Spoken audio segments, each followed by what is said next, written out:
리차드 파인만이라는 물리학자는 세상의 모든 것은 원자로 이루어져 있다라는 원자 가설을 인류의 가장 위대한 과학적 발견이라고 꼽았습니다. 인간은 말을 배우면서 세상을 쪼개서 보도록 길들여집니다. 그리고 이렇게 쪼개서 보는 것은 세상에서 생존하고 생활하기 위해서 필수 불가결한 요소이기도 합니다.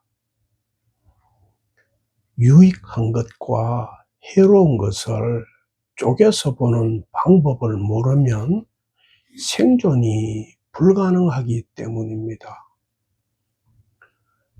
그런데 세상을 쪼개서 보는 것만으로는 세상을 있는 그대로 다 설명할 수는 없습니다.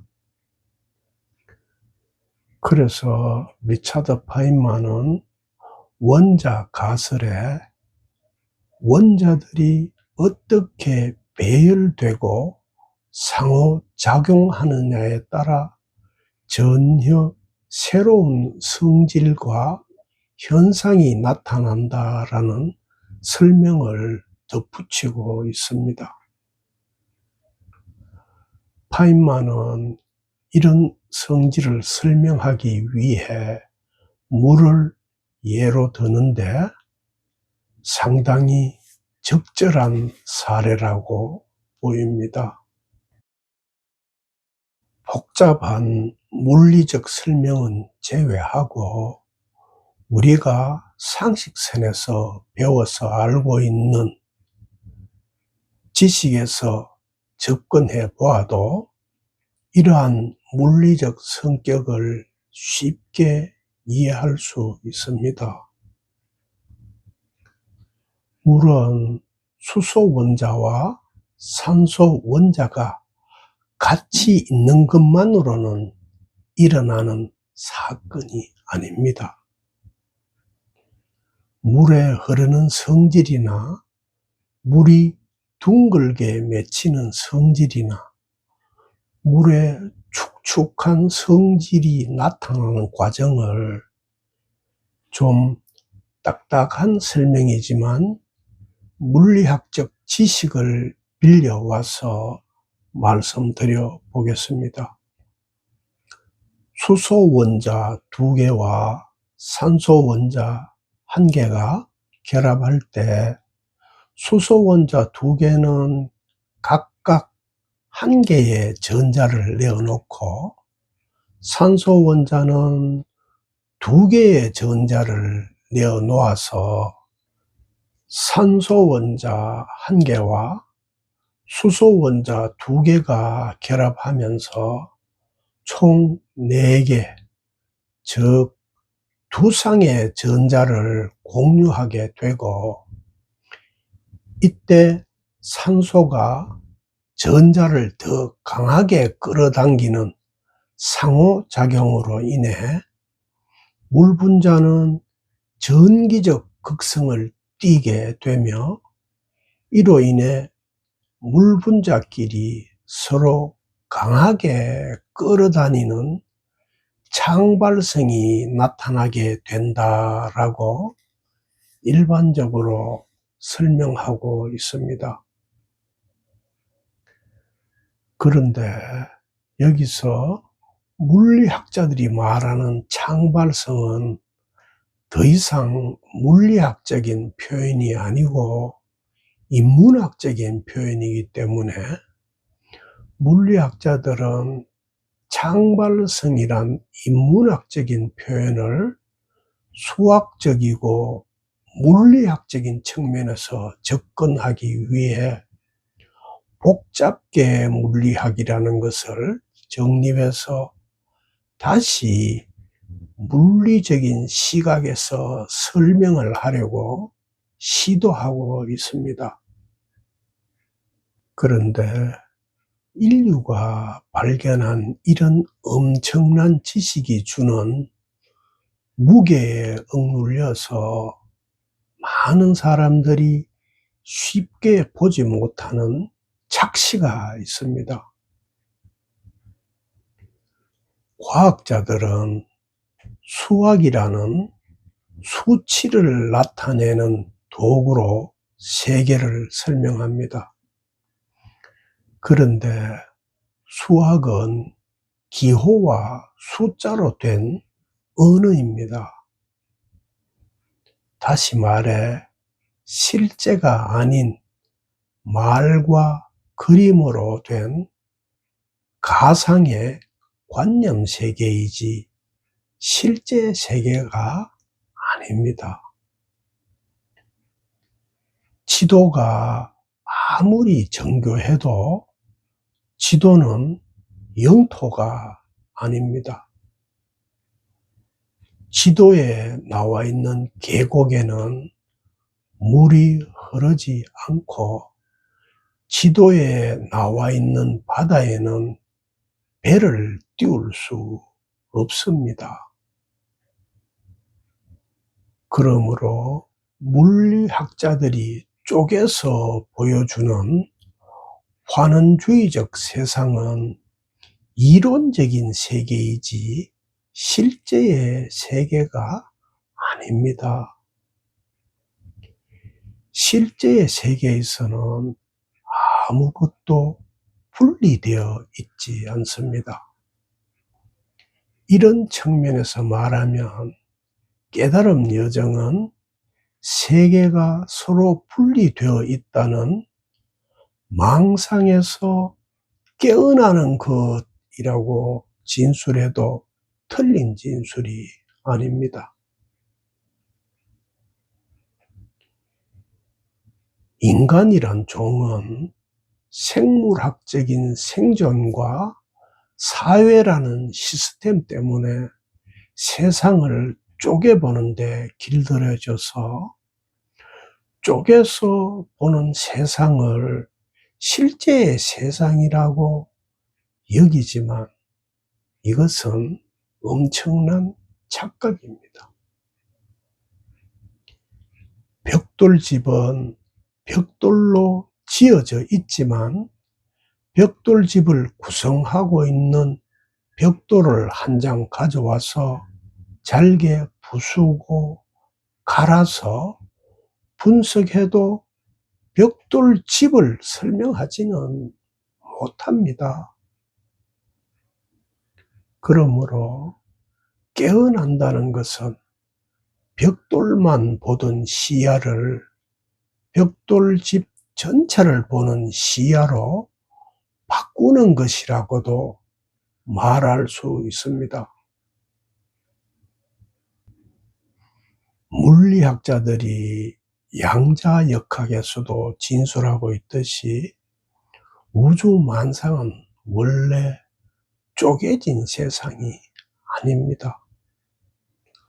오히려 우주만상에 있는 그 어떤 것도 서로 분리될 수가 없는 구조체입니다.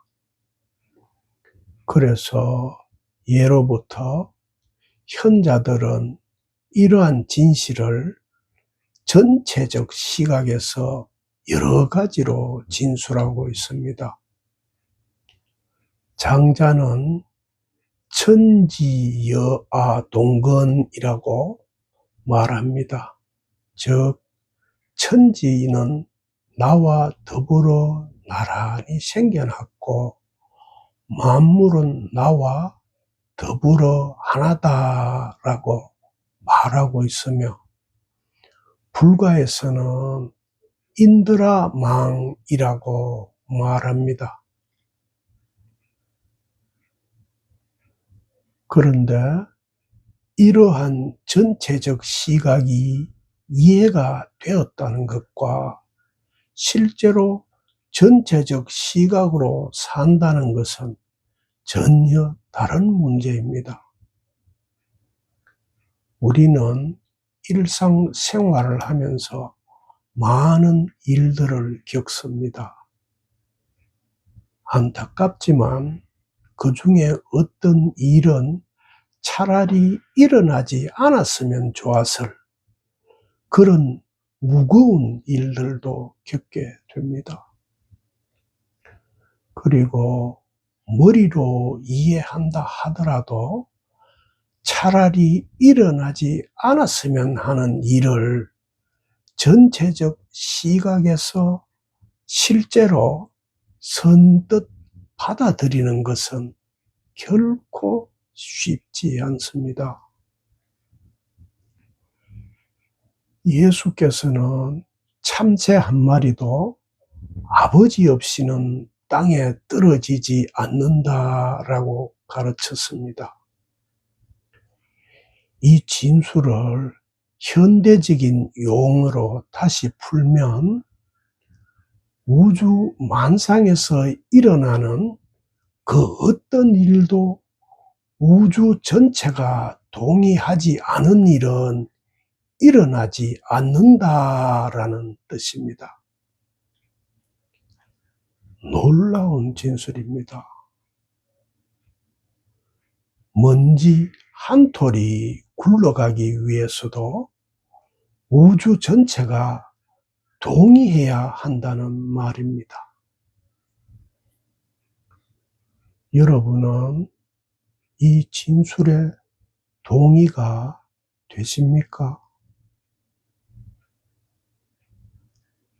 여러분에게 무슨 일이 일어나도 그 모든 일이 우주 전체가 동의했기 때문에 일어나는 일이라는 이 진술을 선뜻 받아들이려고 해도 아마 쉽지 않을 것입니다.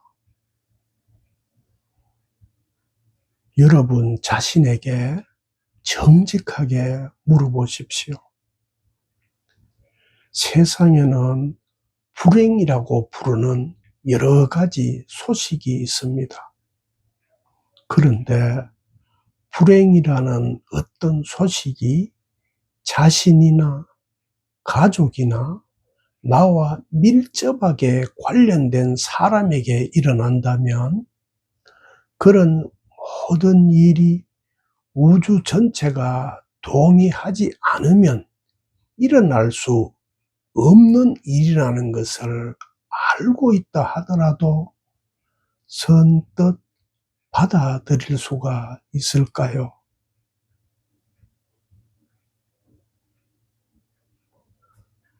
우리가 모양만 따라가며 산다면 받아들이기가 쉽지 않을 것입니다. 그러나 모양이 아닌 아무 모양이 없는 진실을 주시할 수 있다면 어떤 일이 일어나더라도 수용할 수 있게 됩니다. 물결은 온갖 모양으로 일어납니다. 그리고 그것이 어떤 물결이든 모든 물결은 하나도 빼놓지 않고 물이 상하 좌우 사방 팔방으로 진동할 때 일어나는 움직임이지 물결이라는 것이 따로 있지 않습니다. 다시 말하면 어떤 물결은 불행이라는 모양을 하고 있고 어떤 물결은 행복이라는 모양을 하고 있지만 그것이 어떤 모양이든 모두가 물이 진동하면서 일으키는 모양일 뿐이라는 말입니다. 그러므로 만약 우리가 물결의 모양만 따라간다면 불행이라는 모양을 한 물결을 수용하기가 쉽지 않을 것입니다. 하지만 불행이라는 모양을 했던 행복이라는 모양을 했던 그 모두가 물이 만들어내는 모양이라는 그 진실을 볼 수 있다면 어떨까요? 더구나 그리스 경전에서 진술하고 있듯이 그 물의 정체가 사랑이라는 그 진실을 볼 수 있다면 어떨까요? 그러니까 모양은 불행이라는 형상으로 생겼지만 실제는 사랑이라는 말입니다. 비유하면 모양은 똥인데 그 재료가 순수한 꿀이라는 말입니다.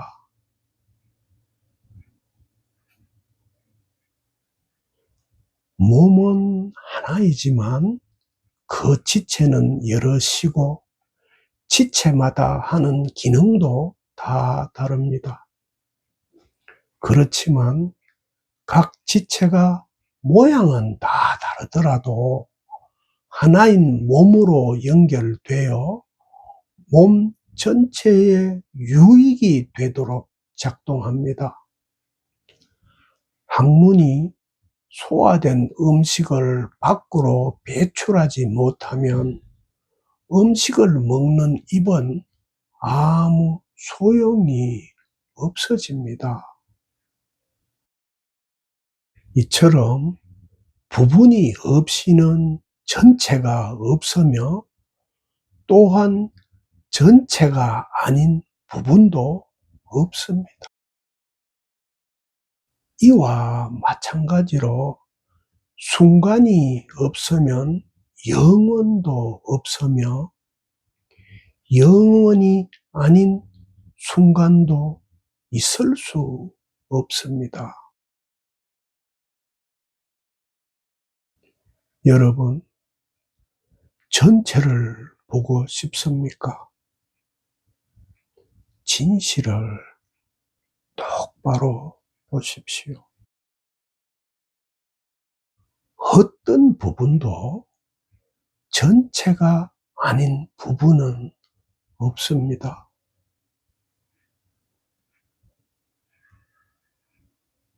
여러분, 영원을 누리고 싶습니까?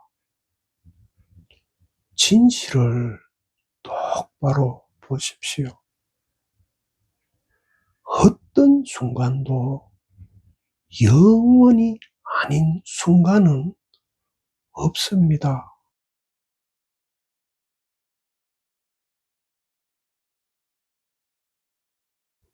부분을 보면 전체를 본 것입니다. 여러분이 지금 보고 있는 바로 이 일이 전체입니다.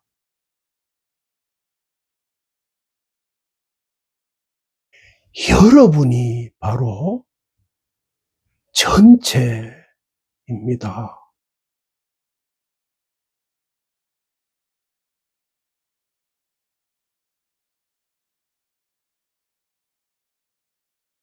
순간을 보면 영원을 본 것입니다. 여러분이 지금 보고 있는 바로 이 일이 영원입니다.